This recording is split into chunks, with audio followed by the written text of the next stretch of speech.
Hola nuevamente, bienvenidos a la actividad de miniseries que se llama Wi-Fi Track para ustedes. Hemos estado revisando los diferentes dominios de conocimiento del CWNA 108. En esta ocasión, el dominio que estaremos revisando es la parte de seguridad en las redes inalámbricas. En episodios anteriores estuvimos revisando cuestiones como el modelo OSI, obviamente las capas que comprende a nivel de la parte del Wi-Fi, la capa física, parte de la capa de enlace, que es el control de acceso al medio. Y precisamente comenzamos por aquí, por el entendimiento de que al hablar de seguridad tenemos que contemplar pues todas las capas de este modelo. Y pues precisamente hablando de un tema más a fondo, no solamente seguridad, sino ciberseguridad, pues tendríamos que cubrir todas estas cuestiones, ¿no? Todas las capas y todo lo que tenga que ver con nuestra infraestructura. También en su momento hablamos acerca de los túneles de comunicación y gestión que tienen que ver mucho con la protección a la hora de transmitir las tramas del estándar del 802.11. Y de ahí la importancia de haber visto esos temas. Por otro lado, también hemos revisado la evolución de las arquitecturas de Wi-Fi, partiendo desde los APs autónomos hasta cuestiones como gestión en la nube, controlador, arquitecturas distribuidas. Y pues también la importancia radica en que tenemos que tener el entendimiento de cómo funciona cada una de las arquitecturas, qué arquitectura estamos utilizando con nuestro proyecto, con nuestro cliente, para poder pues entregarle también a nivel de su arquitectura la seguridad correcta.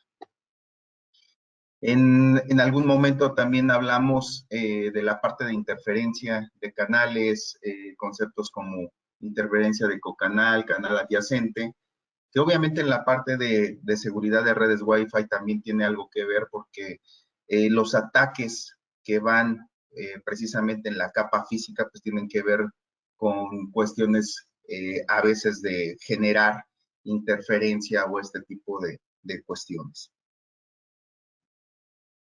Ahora, ¿qué aspectos se tienen que cuidar en la parte de seguridad? Generalmente partimos de dos conceptos, lo que es el CIA y lo que es algo que se conoce como la AAA. En la parte del CIA, que es que tiene que ver con la confidencialidad, bueno, hablando de la parte de Wi-Fi, podemos traer a colación los métodos de cifrado o encripción, como la parte de AS.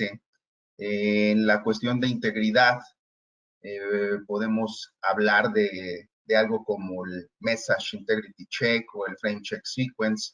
En la parte de disponibilidad, pues cuando abordamos los temas de arquitectura, estamos hablando de una arquitectura basada en controlador, pues tenemos que tener cierta redundancia, entonces podríamos hablar en la parte de disponibilidad como métodos como el N+1, ¿no? Que es la parte de redundancia.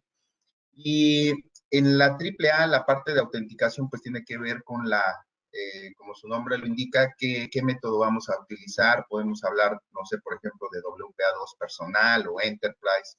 En el aspecto de la autorización, pues el control de acceso basado en roles, las VLANs, por ejemplo. En la cuestión de accounting, pues el registro, la contabilidad precisamente del uso de las cuentas, syslogs, etcétera, etcétera. Ahora con todo este tema que también hemos hablado de la explosión o de la evolución del Wi-Fi, de cómo la demanda y el llegar a ser la red primaria, la parte de Wi-Fi, pues tiene que ver con la evolución también de los dispositivos clientes y cómo ha venido esta demanda de aplicaciones y servicios, etcétera, etcétera. Y pues ciertas tendencias como el Bring Your Own Device, el Internet de las cosas, que obviamente propician, sí, de alguna manera la productividad en la compañía y en la empresa, pero por otro lado, pues empieza un desbalanceo en la parte de seguridad, ¿no? Al permitir que usuarios y dispositivos que pueden ser ajenos a la organización, pues pongan en riesgo la infraestructura, ¿no? ¿Cuáles son esos riesgos en la parte de Wi-Fi?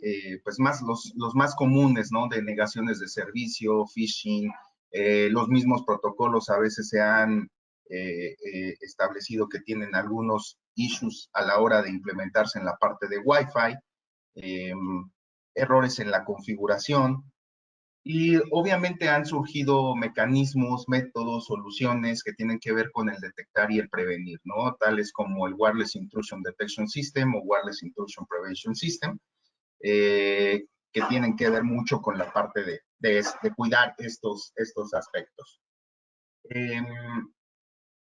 El evitar el eslabón más débil creo que es la primera cuestión. Sabemos que el no estar capacitados en la parte de seguridad, o que los empleados mismos pongan en riesgo eh, la organización, pues es algo que ya tenemos que tener en cuenta. Como decíamos al principio, la seguridad es multicapa, se tienen que cuidar diferentes aspectos, no es algo sencillo, eh, pero bueno, todo debe de comenzar con un diseño y saber pues en todas estas capas qué es lo que tenemos que cuidar.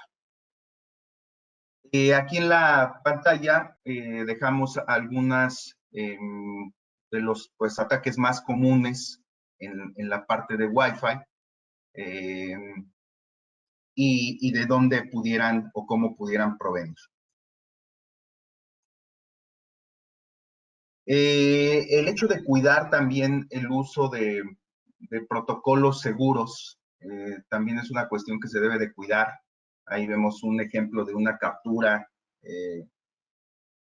en donde se está usando el protocolo HTTP y podemos ver la información del login, ¿no? Tanto el usuario como el password. Entonces es importante usar protocolos seguros, HTTPS, SSH, etcétera. Ahora, dentro de esta evolución del estándar del 802.11 que hemos venido hablando, pues también ha venido una evolución en la parte de los mecanismos de seguridad, cómo se conectan los dispositivos y cómo se protege la información a la hora de transmitirse. Básicamente empezamos con soluciones de redes inalámbricas abiertas.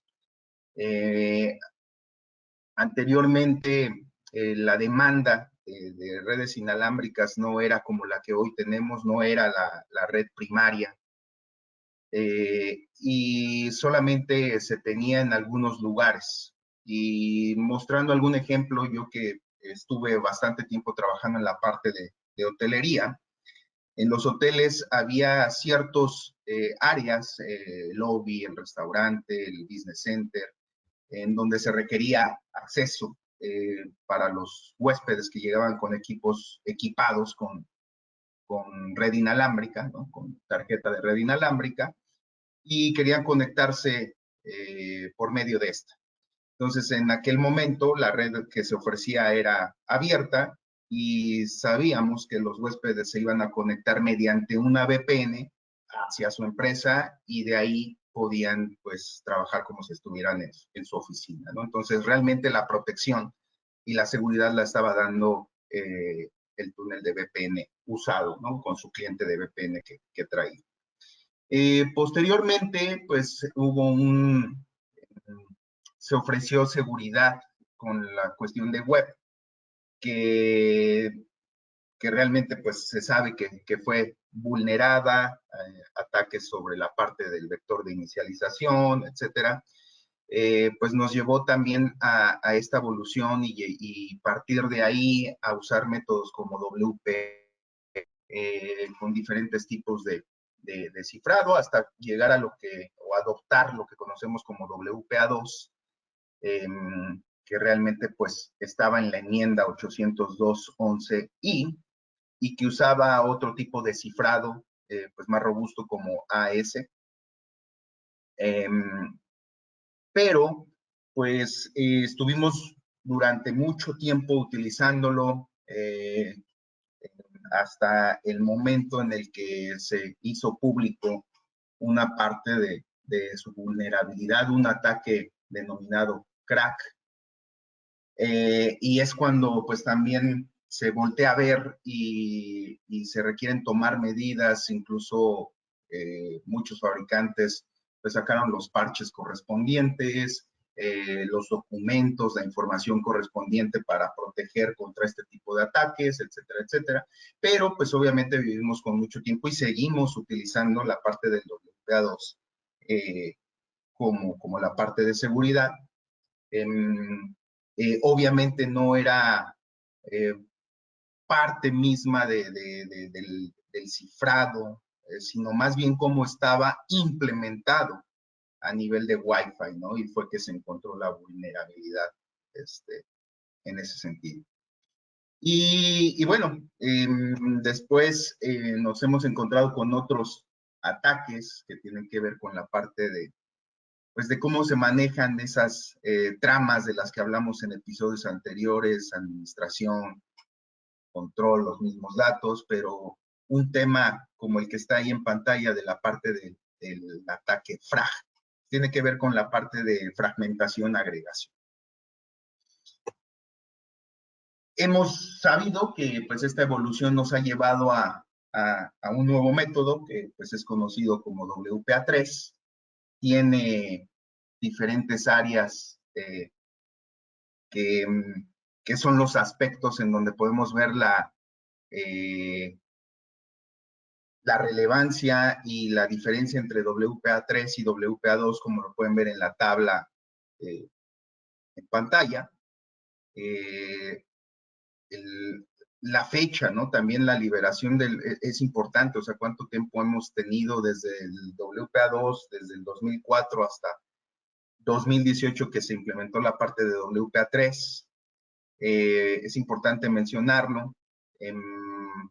La parte de inscripción que se utiliza, el tamaño de llave, ¿no? De 128 bits pasó a 192. El protocolo de handshake, obviamente pues en la parte de WPA2 lo hemos conocido como pre-share key, ahora tenemos algo que se conoce como SAE, pero bueno, pueden ver en esta tabla las diferentes cuestiones entre uno y otro. Obviamente esta parte pues tiene que ofrecer tanto la seguridad para lo que conocemos como actualmente como pre-share key, ¿no? Pero pues también tiene que ofrecer características para la parte de redes open, ¿no? Entonces se está poniendo el soporte tanto en la parte de con SAE y con OWE en ambos aspectos. Obviamente en la parte de seguridad también es importante denotar la autenticación vía 802.1x con el conjunto de protocolos EAP que en algún episodio también platicamos. Sabemos que este método EAP tiene diferentes vertientes. Obviamente estas vertientes tendrán que ver obviamente con los componentes que aparecen ahí en la pantalla, pero cada método pues obviamente tendrá un manejo de llaves y inscripción diferente o específico en el sentido del método que se esté utilizando. Y obviamente esa administración de las llaves, su generación, su intercambio, el almacenaje, pues tiene que ver también con el algoritmo de inscripción, ¿no? El pasar de un plano texto a un texto cifrado. También tiene que ver con esta cuestión del algoritmo de encripción usado. Y es importante saber que pues cada método tiene ese manejo de llaves y encripción de alguna manera específica. Dentro de esa generación de llaves también conocemos algo que se conoce como el four-way handshake. Ese four-way handshake, aquí en la pantalla pueden ver que tanto en la parte de usando un pre-share key, ahí se ve la parte de la generación de las llaves, que es justamente cuando se establece el inicio de ese four-way handshake, ¿no? Para generación de las llaves. Y obviamente, pues también lo vamos a tener en el caso de utilizar un método como EAP, en donde los componentes que vimos en la tabla anterior, el suplicante, authenticator, servidor de autenticación, están ahí interactuando y al final hasta abajo se puede ver la parte del four-way handshake, ¿no? Entonces también son temas que se abordan obviamente más a profundidad. Creo que les he recalcado que durante pues estos episodios y estas miniseries no podríamos abarcar en su totalidad todos los temas, pero vamos, les sirve como preámbulo para ir identificando los componentes y todos los tópicos que se hablan en el CWNA. También se hablará de soluciones para el control de dispositivos, para aquellos que ya tienen tiempo trabajando en la parte de redes inalámbricas, sabrán que se encuentran dos de las soluciones más comunes para este tema de control y manejo de dispositivos, conocidos por sus siglas en inglés como el MDM y el NAC, ¿no? En primera parte es el Mobile Device Management y la otra es el Network Access Control. Obviamente cada uno de ellos tiene su proceso. En el caso del MDM, el proceso básico pues es detectar el dispositivo, aprobarlo y obviamente una vez aprobado se puede tener gestión del dispositivo. Obviamente aquí no vamos a hablar de todas las características. En la parte del NAC y su proceso igual básico es tener la visibilidad de esos dispositivos, el control de esos dispositivos y si se encuentra, pues dependiendo de las reglas, alguna anomalía o algo, pues ofrecer una respuesta. Hay soluciones en el mercado y como pueden ver ahí en la pantalla, pues que se tiene que conocer bien cómo está nuestra infraestructura para posteriormente implementar este tipo de soluciones que empalmen con lo que nosotros tenemos. Hay soluciones en el mercado que pueden ofrecer tanto funcionalidades con un solo producto, tanto de MDM como NAC, algunas otras por separado. Entonces, pues, dependiendo del fabricante, nos ofrecerá diferentes cuestiones. Bueno, y para finalizar, algunas recomendaciones de la parte de seguridad en redes inalámbricas. Obviamente, el cambiar valores por defecto en las configuraciones, las contraseñas, ¿no? De los dispositivos que estamos usando. No usar web, obviamente es algo que ya no deberíamos de estar utilizando.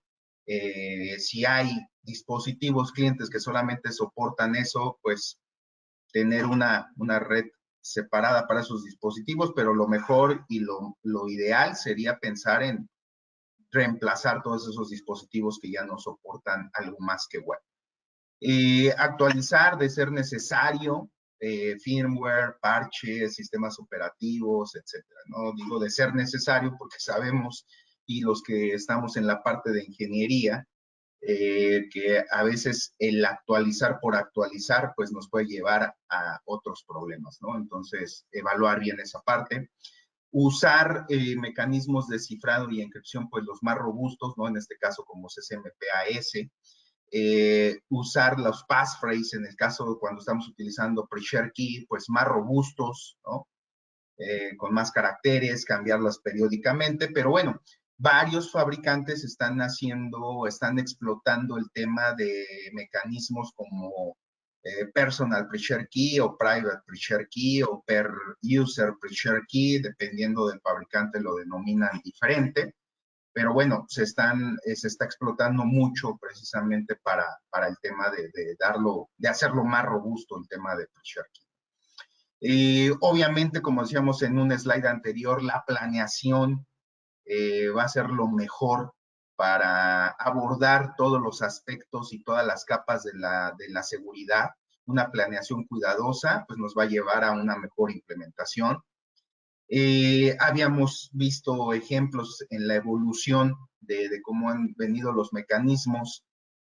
Hablábamos de los temas de redes Wi-Fi abiertas, pues aquí hay un ejemplo, ¿no? En hotspots públicos, pues es recomendable que si vamos a ese tipo de lugares, pues usemos una VPN, tengamos protección por un firewall o antivirus, ¿no? Personal en el equipo en el que estamos utilizando. Si por el contrario nosotros somos los que ofrecemos ese tipo de servicio de hotspot, pues también cuidar el buen uso de portales captivos, disclaimer, términos y condiciones de uso, etc. Otra de las recomendaciones es deshabilitar el tráfico entre SSID. Obviamente existen usuarios que tienen compartidos recursos, tanto carpetas como otros recursos, y si se conectan a la misma SSID, pues podemos poner en riesgo, ¿no? Entonces, como recomendación podría ser el bloqueo. Obviamente va a depender de la infraestructura, de los requerimientos que se tengan, pero bueno, es una recomendación.